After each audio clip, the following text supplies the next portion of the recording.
Abuse, rape, or trauma are things that happen to people who are victims at that very moment. Child or adult, there's nothing you could have done to prevent the atrocity. But when it's over, the healing must begin. It gets harder every day. You have inner beauty. You have inner worth and value. Framing your past as your past and leaving it there will help you to frame your future and lead you to the place where you belong, with a woman's soul restored. Here's LaTanya Hendry. Welcome to A Woman's Soul Restored. I would like to take this opportunity to thank each of you for tuning in each week as we tackle topics surrounding rape and abuse. Today, I will be addressing the topic that is considered the silent weapon of destruction: depression. Clinical depression, also known as major depression, is defined as a mental health disorder characterized by persistently solemn mood or loss of interest in activities, causing significant impairment in daily life. In reading that definition, there are some who can be functional while going through a state of depression. Well, they seem like they're functioning anyway.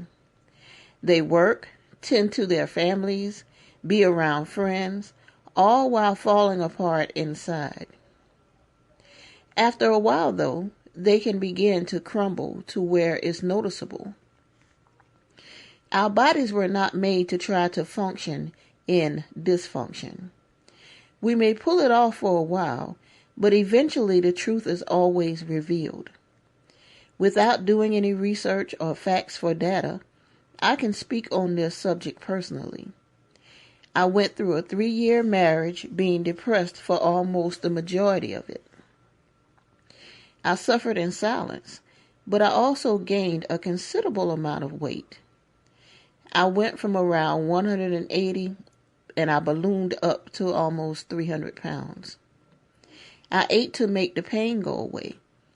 I felt semi-okay in the moment of stuffing my face with food, but afterwards I was then upset with myself for eating so much, and I was uncomfortable in my own skin.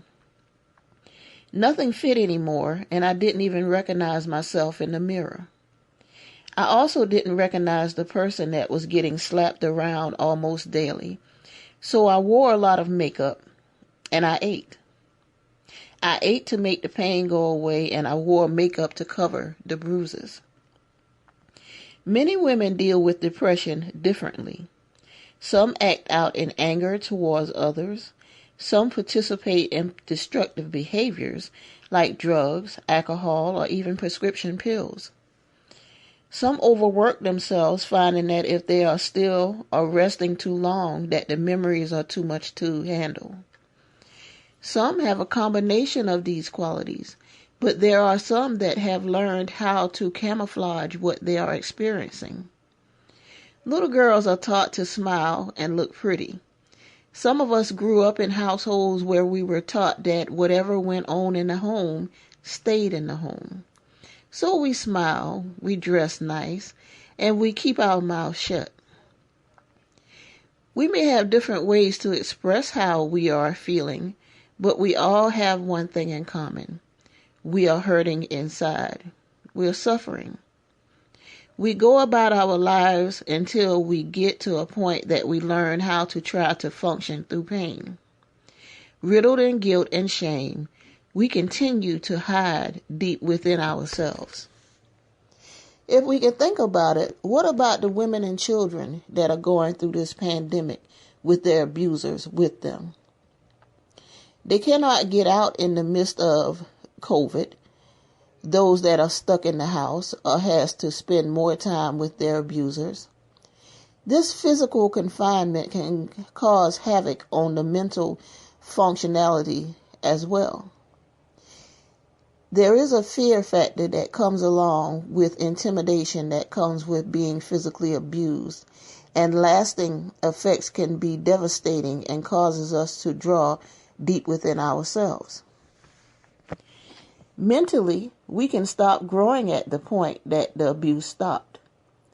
Some women are still living in 10, 12, and 13-year-old minds. Their bodies have developed into maturity, but their minds are stuck in the abuse. How can we move out of that place? How can we get to the next phase? How can we find a way of normalcy when we have adapted to abnormal? The first thing we must do is know that we are not living the best quality of life we can live because the silent weapon of destruction is destroying us. We are valuable, but we must realize that we are. We must then find someone we can talk to release that misery, either gradually or full-on overload. A family member, a friend, spouse, if they are not the abuser, or whoever you may feel comfortable talking to. But you must get it out. You must release it. Some women seek out counselors or healers, spiritual guidance, attend workshops, self-inventories, and other platforms to begin to break free of the silent weapon of destruction. You have it within you to beat depression, but you have to see yourself moving past it. For me, my restorative moment was ending up in the hospital with broken ribs that really woke me up fully to leaving. But I got in another relationship too quickly. All that did was carry on what I was already feeling into that new relationship. It took me years after the abuse was over to realize that my mind was still trapped in that abusive relationship. It took hard work, but I did it, and you can do it too. Do not wait to get hurt before you see your way out. Love yourself enough to be better to yourself and let your mental and physical health be on one accord. If you have a friend or loved one and you have noticed changes in their behavior, please do not dismiss it. Pay attention to the signs. They may not tell you verbally what is going on with them, but they will be signs. We can be around people and just think they are being nasty or disconcerting. That may be the case sometimes, but not always. Trying to process instances of abuse can also cause depression. It is hard to imagine that we can be in a situation where we are being beaten, slapped around, kicked, or making frequent trips to the hospital. So we internalize it, but it comes out in other ways. Some of those ways are destructive, and some of those ways affect the other people that we love. Please do not jump to the wrong conclusion when it comes to our loved ones. Look with compassion and do not dismiss any bruising you see that may accompany the changes in their behavior. Nonverbal communication is very important to pay attention to. Then proceed with caution. You may get rejected in your efforts, but let them know that you love them, you care, and you will be available whenever they may need you. My friends were there for me. I was going through my abuse in my first marriage, and I was ashamed, so I refused the help that they were offering. They noticed the change in me before I noticed it myself. I thought I was still being the same Tanya, but they noticed that the carefree person, the carefree friend that they loved, had turned into someone that was bitter, depressing, and just dull to be around. I did not want them to know the pain I was suffering, both physically and emotionally. So I suffered in pain. I suffered by myself, and I held all of it in. I hid behind food and makeup, but they stuck by me, and my children and I were able to stay with my friends after the last incident where I was hospitalized. When I was released from the hospital after that last attack, that was my restorative moment.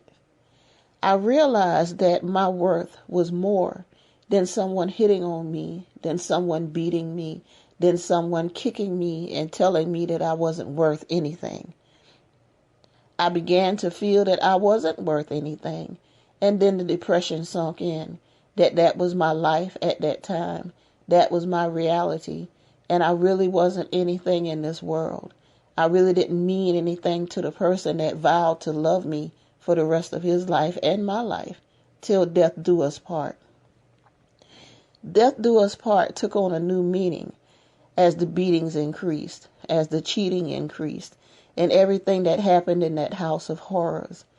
It was like living a nightmare every day or every other day, but to still keep that from my children so that they can be productive and that they can have fruitful lives and not suffer in the depression that I was going through. The silent weapon of destruction that literally took my life, that took the vibrant person that I was and turned me into someone that was mechanical and methodical and just focused on the now and not thinking that my future was worth anything. My friends were there for me and they helped me until I can get on my feet and go and do for myself. I removed myself from my home until he got his things out, and then I returned and changed the locks. He still terrorized me after the fact, but he didn't have a key to the new locks to get in, so I was safe inside the house. That time in my life emotionally took me on a roller coaster of emotions, and those emotions pulled me into a deeper depression. I had a sense of worth, but it was a while before I fully appreciated who I was and the skin I was in and what I had gone through, and to fully realize the extent of what each beating did to my life and did to my thought process. Since my friends helped me so much, I have since paid it forward and have been physically and emotionally available for friends and strangers that have went through different types of abuse. You can be that person that helps someone else go through the trial of their life. My desire is that these shows will help somebody in their moment to help them discover their truth. I want to be able to help us to see our full worth and to see who we are as women, to see how we make a difference in the world, and to see how we make a difference in our own individual lives, in the lives of our families and friends, in our workplace. Wherever we may be, we are able to make a difference, but we have to see our own worth. We have to realize depression as the silent weapon of destruction that it is, and then take tools and find resources to help you pull out of that mental disorder, to help you live a life of fullness and potential, and to know that you are worth everything that's available to you. Everything in your future that God has promised you, it is available to you. And this instance in your life or in what has happened to you in your past does not negate that. It only makes it stronger. It only makes you stronger.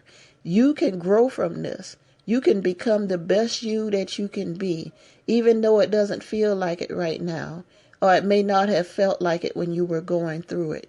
You can beat this. You can beat the silent weapon of destruction. You can beat depression because depression does not define you. It is something you are going through currently. I hope you enjoyed today's topic, and my desire truly is to help each individual person be the best them that they can be. So as always, send me your thoughts. Send me your thoughts on this topic or the other topics I have discussed at awomanssoulrestored@gmail.com.